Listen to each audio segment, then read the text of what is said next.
بسم اللہ الرحمن الرحیم۔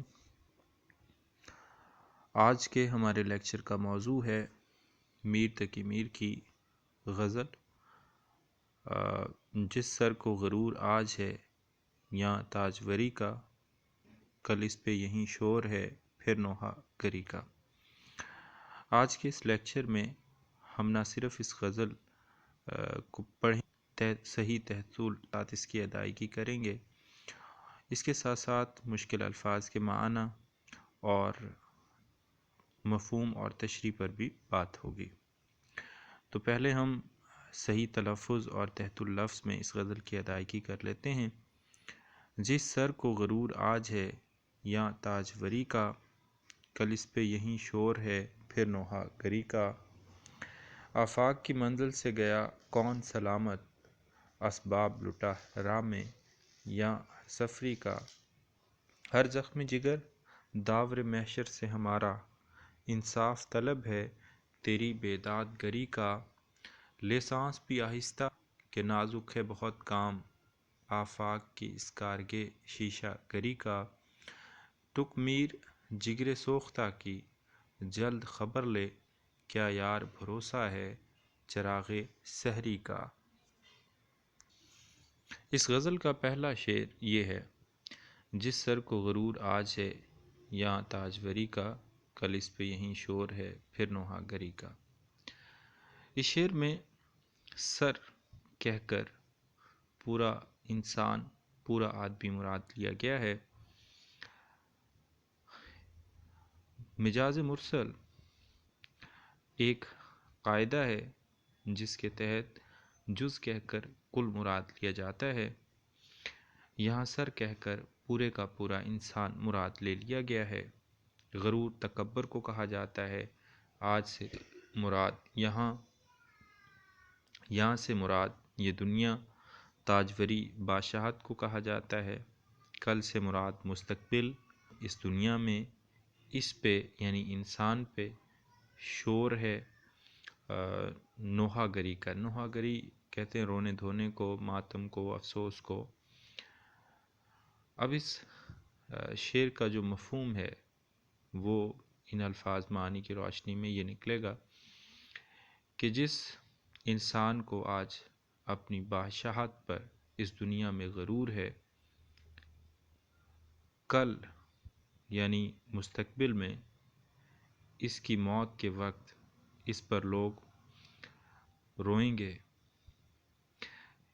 اس شعر میں تاجوری اور نوحہ گری کافی ہیں اور کا ردیف ہے۔ میر تقی میر کا یہ شعر ایک تو ان کے عہد کے بادشاہوں اور حکمرانوں پر طنز ہے، دوسری طرف انہوں نے ان بادشاہوں کو زندگی کے فانی ہونے اور موت کے برحق ہونے کی یاد بھی دلائی ہے۔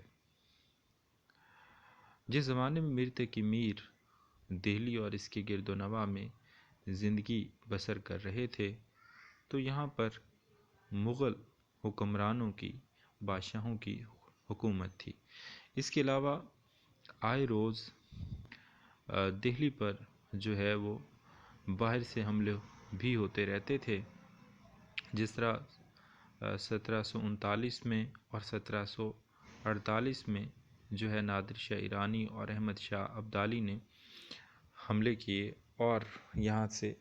جو مال و متاع ملا لوٹ کر لے گئے۔ بہت بڑے پیمانے پر قتل و غارت گری ہوئی، خون ریزی ہوئی، خون خرابہ ہوا۔ میر تقی میر کو اس زمانے کی دہلی اور اس شہر کے حالات نے بہت رنجیدہ کیا،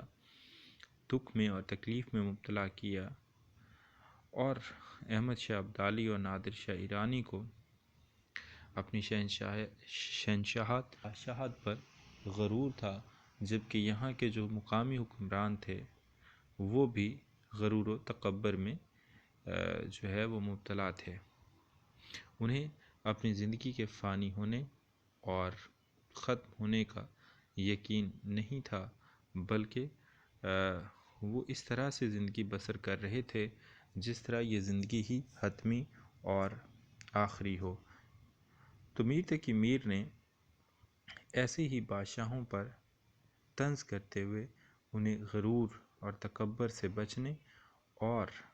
عاجزی اور انکساری کی طرف جانے کا درس دیا ہے، جبکہ موت کے برحق ہونے اور انسان کے فانی ہونے کا بھی یقین دلایا ہے۔ اگلا شعر جو ہے وہ میر تقی میر کا یہ ہے: آفاق کی منزل سے گیا کون سلامت، اسباب لٹا راہ میں یا ہر سفری کا۔ آفاق افق کی جمع ہے، اور افق کہتے ہیں آسمان کو، لیکن یہاں اس سے مراد یہ دنیا، یہ کائنات ہے۔ منزل سے مراد یہ جگہ، یہ مقام ہے۔ سلامت سے مراد زندہ، اسباب کا راہ میں لٹنا، اعمال کا غارت ہونا۔ یہاں سے مراد یہ دنیا، اور سفری سے مراد انسان، اور انسان کو یہاں میر تقی میر نے ایک مسافر کے روپ میں دیکھا ہے۔ میر تقی میر کے شعر کا مفہوم کچھ یوں نکل سکتا ہے کہ اس دنیا سے کوئی بھی زندگی منزل کی طرف نہیں جاتا، اور یہاں ہر انسان جو ہے وہ اپنا مال و متاع اور اسباب یعنی اعمال لٹا کر جاتا ہے۔ ایک طرح سے میر تقی میر نے اس شعر میں جو ہے وہ انسان کو جہاں ایک طرف اس زندگی اور کائنات اور دنیا کے فانی ہونے کا یقین دلایا ہے، اس طرف توجہ دلائی ہے، تو دوسری طرف میر تقی میر نے انسان کو جو ہے وہ اپنے اعمال لٹاتے ہوئے بھی دیکھا ہے اور دکھایا ہے۔ میر تقی میر کے نزدیک انسان بحیثیت مسافر جو ہے وہ اپنے اسباب، اپنے اعمال جو ہیں وہ بچا کم پایا ہے، اس نے لٹایا زیادہ ہے۔ تو اس سے مراد ہم یہ لے سکتے ہیں کہ انسان جو ہے وہ خطاؤں میں، گناہوں میں اور برائی میں زیادہ ڈوبا رہا ہے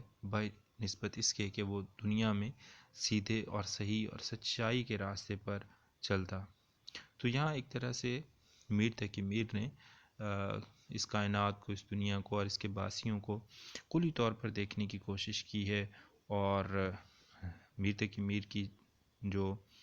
سمجھ ہے اس میں اور جو شاعری ہے اس میں ہمیں یہ بات نظر آ رہی ہے کہ میر کے نزدیک یہ زندگی بھی عارضی ہے، اور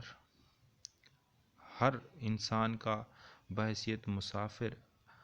برائی کے راستے پر چلنا اور نیکی کے راستے پر نہ چلنا یہ بھی گھاٹے کا سودا ہے، یہ بھی نقصان کا سودا ہے۔ اور اس شعر میں سفری جو ہے وہ قافیہ ہے، اور کا جو ہے وہ ردیف ہے۔ اگلا شعر: ہر زخم جگر داور محشر سے ہمارا، انصاف طلب ہے تیری بیداد گری کا۔ زخم جگر، جگر کا زخم، جگر کے غم، داور محشر۔ اب داور یہاں پہ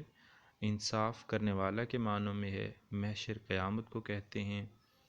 اور انصاف طلب کرنا، انصاف مانگنا، بیداد گری، ظلم، تیری سے مراد انسان۔ اب اس شعر میں اگر ہم دیکھیں تو میر تقی میر کا یہ کہنا کہ جو انسان کا ہر زخم جگر ہے وہ قیامت کے دن جو ہے وہ انصاف کرنے والے سے انصاف جو ہے وہ مانگے گا، اور انسان ہی کے ظلم پر انصاف مانگے گا۔ یعنی ایک طرح سے میر تقی میر کے نزدیک اس دنیا میں ظلم کرنے والا بھی انسان ہے اور مظلوم بھی انسان ہے، یعنی ظالم بھی انسان ہے اور مظلوم بھی انسان ہے۔ ہاں، اس میں یہ فرق ضرور ہے جو ہم میر تقی میر کے پہلے شعر کو دیکھتے ہیں کہ بادشاہت اور رایا یا بادشاہت اور غلامی کا فرق جو ہے وہ ہمیں نظر آتا ہے انسانوں میں، کہ ایک بادشاہ ہے تو ایک جو ہے وہ غلام ہے یا رایا ہے، اور بادشاہ وقت جو ہے وہ اپنی رایا پر اور غلاموں پر جو ہے وہ ظلم و زیادتی کرتا ہے۔ تو ایک طرف جو ہے وہ ظلم کرنے والا بھی انسان ہے اور مظلوم بھی انسان ہے۔ تو دوسری طرف ہم یہ دیکھتے ہیں کہ قیامت کے دن، محشر کے دن اللہ سے انصاف طلب کرنے کی خواہش رکھنے والا بھی انسان ہی ہے، اور یہ انصاف جو ہے جو طلب کیا جا رہا ہے یہ بھی انسان کے ظلم و ستم پر ہی طلب کیا جا رہا ہے۔ اور ہم یہ دیکھتے ہیں کہ روزمرہ زندگی میں ہمارے سامنے بہت سی مثالیں آتی ہیں کہ جو مظلوم جس کی دنیا میں کوئی نہیں سنتا اور جس کو انصاف نہیں ملتا، تو وہ یہ تصور کر لیتا ہے، اس کے ذہن میں، اس کے دل میں یہ اطمینان آ جاتا ہے کہ چلیں اس دنیا میں نہ صحیح لیکن جو اصل انصاف ہے وہ قیامت کے دن ضرور ملے گا، اور جو اصل منصف ہے، جج ہے اللہ رب العزت، وہ ضرور میرے ساتھ انصاف کرے گا، اور جو کچھ میرے ساتھ دنیا میں اور جن لوگوں نے میرے ساتھ دنیا میں جو ہے وہ ظلم و ستم کا رویہ روا رکھا، ان سے مجھے قیامت کے دن ضرور انصاف ملے گا۔ تو اس میں ہم دیکھتے ہیں کہ بیداد گری وہ قافیہ ہے اور ردیف جو ہے وہ کا ہے۔ اس کے بعد اگلا شعر، لے سانس بھی آہستہ کہ نازک ہے بہت کام، آفاق کی اس کارگے شیشہ گری کا۔ لے سانس بھی آہستہ، اس سے مراد یہ ہے کہ سنبھل کر چلنا۔ نازک ہے بہت کام، نازک ہے بہت کام یعنی یہ جو دنیا ہے اس کے معاملات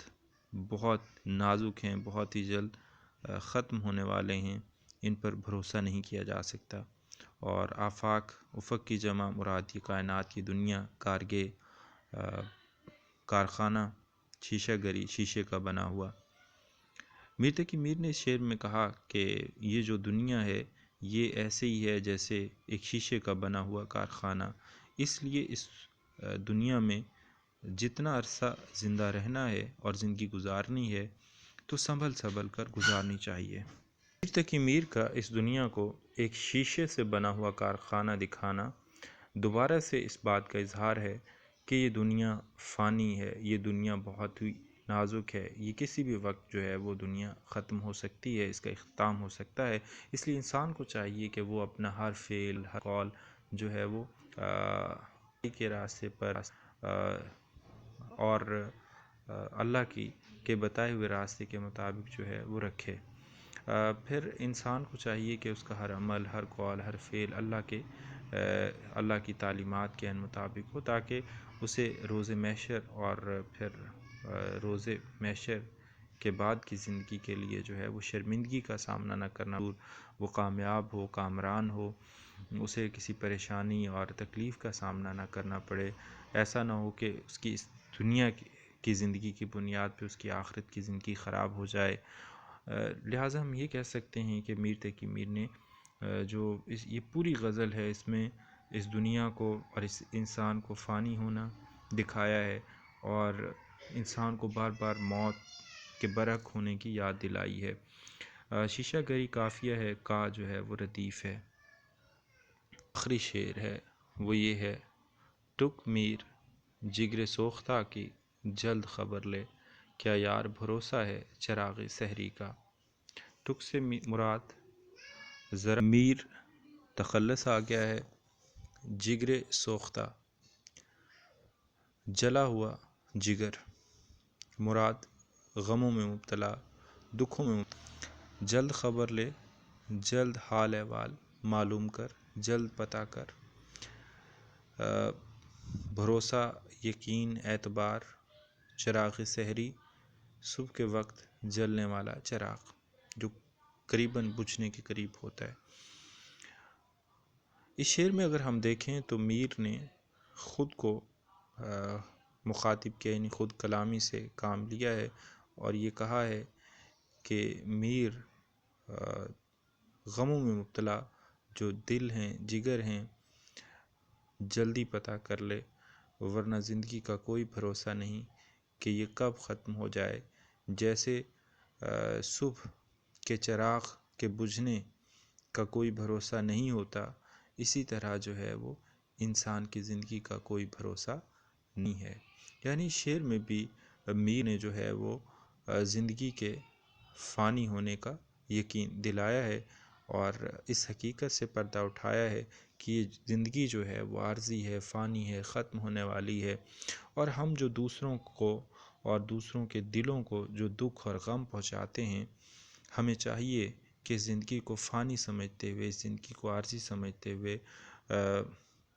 اپنے دیے ہوئے غموں اور دکھوں پر جو ہے وہ دوسروں سے جو ہے وہ معافی مانگیں، ان کا حال احوال پتہ کریں، ان کی روئی کریں، ان کے پریشانیوں اور دکھوں میں ان کا سہارا بنیں، نہ کہ انہیں دکھ دینے والے، تکلیف میں مبتلا کرنے والے، پریشانی میں مبتلا کرنے والے، کیونکہ یہ جو زندگی ہے یہ ایسے ہی ہے جیسے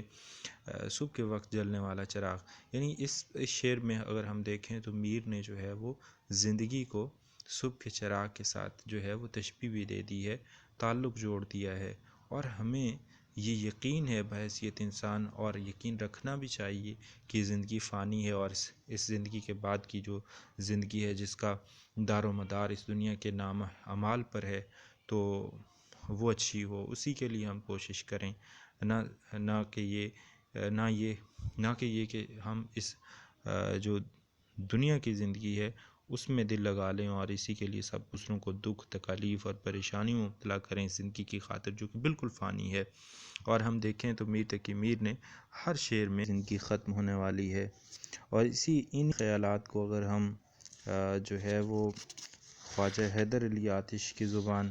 اور شعر کی زبان میں بیان تو وہ کچھ اس طرح سے کہتے ہیں: عدم کے کوچ کی لازم ہے فکر ہستی میں، عدم کے کوچ کی لازم ہے فکر ہستی میں، نہ کوئی شہر نہ کوئی دیار راہ میں ہے۔ اگر ہم اس پوری غزل کی غزل ہے، اس میں ہم پوری غزل کا اگر جائزہ لیں آخر میں، تو ہم یہ کہہ سکتے ہیں کہ میر تقی میر نے پہلے شعر میں انسان کو غرور و تکبر سے بچنے کی تلقین کی ہے، اور موت کے عارضی اور موت کے حقیقی ہونے کا یقین دلایا ہے، جبکہ دوسرے شعر میں اس زندگی کو عارضی اور جو ہے وہ موت اس کو حقیقی قرار دیا گیا ہے۔ اسی طرح جو تیسرا شعر ہے اس میں جو انسان ایک دوسرے کو نقصان پہنچا رہے ہیں، دکھ دے رہے ہیں، تکالیف دے رہے ہیں، ان سے انصاف جو ہے وہ قیامت کے دن جو ہے وہ توقع کر لیا ہے کہ قیامت کے دن جو ہے ایک انسان کو دوسرے انسان سے جو ہے وہ انصاف ملے گا اس ستم کی بنا پر۔ اچھا، اب جو چوتھا شعر ہے اس میں پھر میر تقی میر نے اس زندگی کو عارضی اور جو ہے وہ فانی قرار دیا، اور اپنے ہر عمل کو جو ہے وہ سوچ سمجھ کر کرنے کی تلقین کی ہے، جبکہ آخری شعر میں جو ہے وہ میر تقی میر کی طرف سے یہ بات سامنے آتی ہے کہ ہم نے جن انسانوں کے دلوں کو دکھایا ہے ان کی ہمیں مرنے سے پہلے جلد خبر لینی چاہیے، اور جو ہے وہ ان سے جو ہے وہ اپنے گناہوں پر، اپنی برائیوں پر معافی مانگنی چاہیے۔ اسی طرح ایک شعر دیکھتے ہیں: موت سے کس کو رست گاری ہے، آج وہ کل ہماری باری ہے۔ اسی طرح ایک اور شعر ہے: نہ گورے سکندر نہ ہے قبر دارا، مٹے نامیوں کے نشاں کیسے کیسے۔ تو اگر ہم میر کی اس پوری غزل کو دیکھیں تو ایک طرف انسان کو برائیوں سے بچنے کی تلقین، اور دوسری طرف جو ہے وہ موت کے برحق ہونے کا یقین دلایا گیا ہے۔ اسی کے ساتھ آج کا یہ لیکچر اپنے اختتام کو پہنچتا ہے۔ اللہ حافظ۔